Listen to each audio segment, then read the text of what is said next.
Psalm 39, for the director of music, for Jeduthun, a psalm of David. I said, I will watch my ways, and keep my tongue from sin. I will put a muzzle on my mouth, while in the presence of the wicked. So I remained utterly silent, not even saying anything good.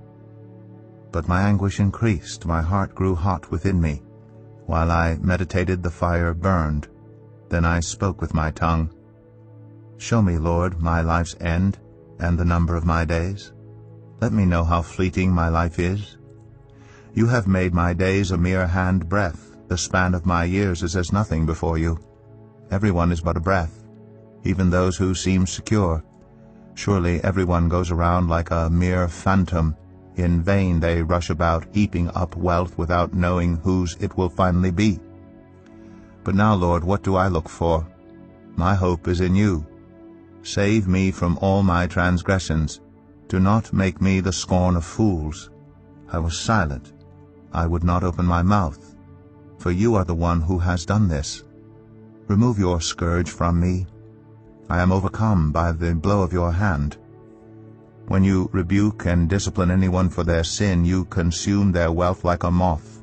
Surely everyone is but a breath. Hear my prayer, Lord. Listen to my cry for help.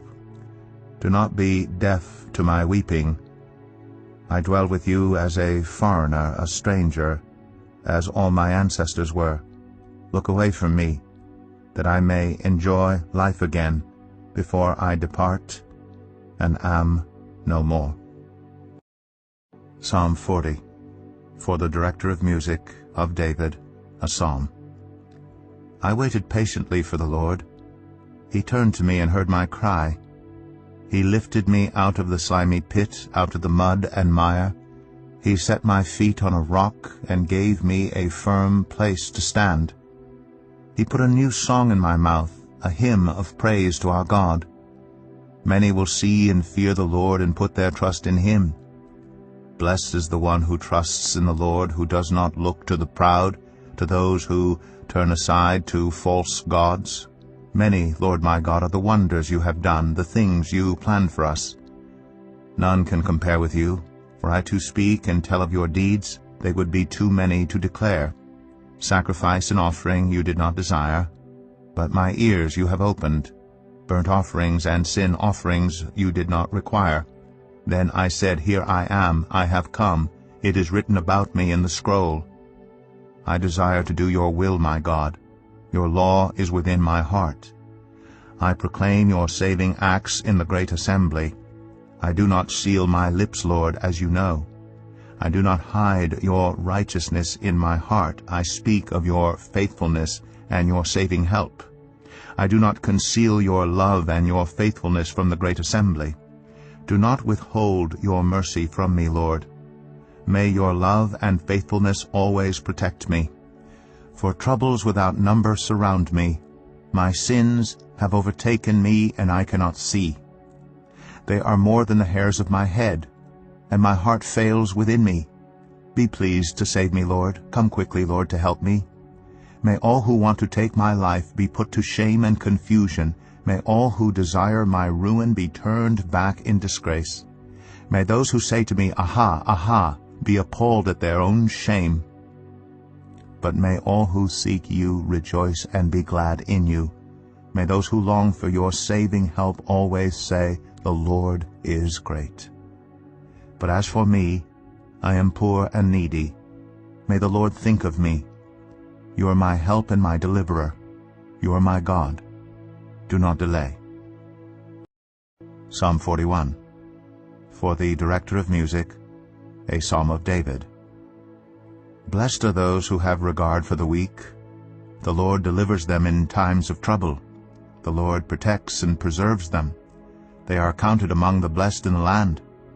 He does not give them over to the desire of their foes.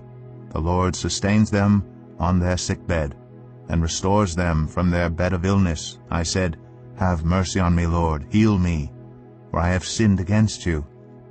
My enemies say of me in malice, When will he die and his name perish? When one of them comes to see me, he speaks falsely, while his heart gathers slander.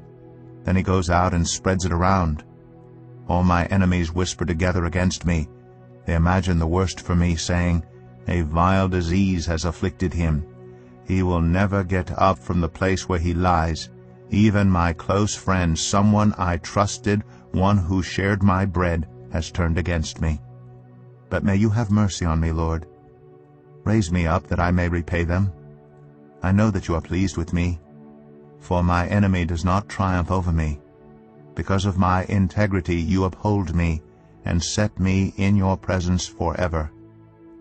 Praise be to the Lord, the God of Israel, from everlasting to everlasting.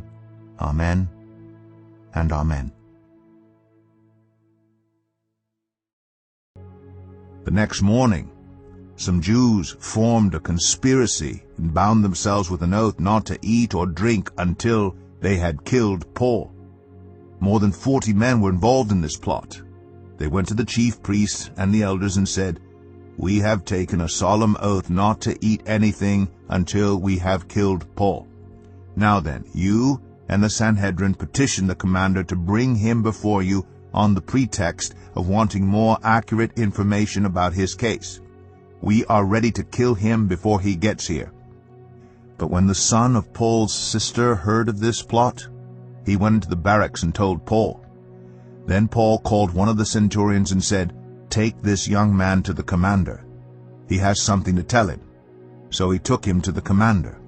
The centurion said, "Paul the prisoner sent for me and asked me to bring this young man to you because he has something to tell you."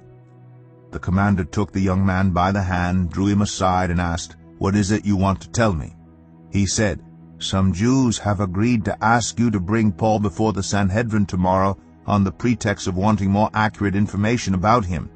Don't give in to them, because more than 40 of them are waiting in ambush for him. They have taken an oath not to eat or drink until they have killed him. They are ready now, waiting for your consent to their request." The commander dismissed the young man with this warning, "Don't tell anyone that you have reported this to me." Then he called 2 of his centurions and ordered them, "Get ready a detachment of 200 soldiers, 70 horsemen, and 200 spearmen to go to Caesarea at 9 tonight. Provide horses for Paul so that he may be taken safely to Governor Felix." He wrote a letter as follows: "Claudius Lysias, to His Excellency Governor Felix, greetings. This man was seized by the Jews, and they were about to kill him, but I came with my troops and rescued him, for I had learned that he is a Roman citizen. I wanted to know why they were accusing him, so I brought him to their Sanhedrin. I found that the accusation had to do with questions about their law, but there was no charge against him that deserved death or imprisonment. When I was informed of a plot to be carried out against the man, I sent him to you at once. I also ordered his accusers to present to you their case against him." So the soldiers, carrying out their orders, took Paul with them during the night and brought him as far as Antipatris. The next day they let the cavalry go on with him while they returned to the barracks. When the cavalry arrived in Caesarea, they delivered the letter to the governor and handed Paul over to him. The governor read the letter and asked what province he was from. Learning that he was from Cilicia, he said, "I will hear your case when your accusers get here." Then he ordered that Paul be kept under guard in Herod's palace.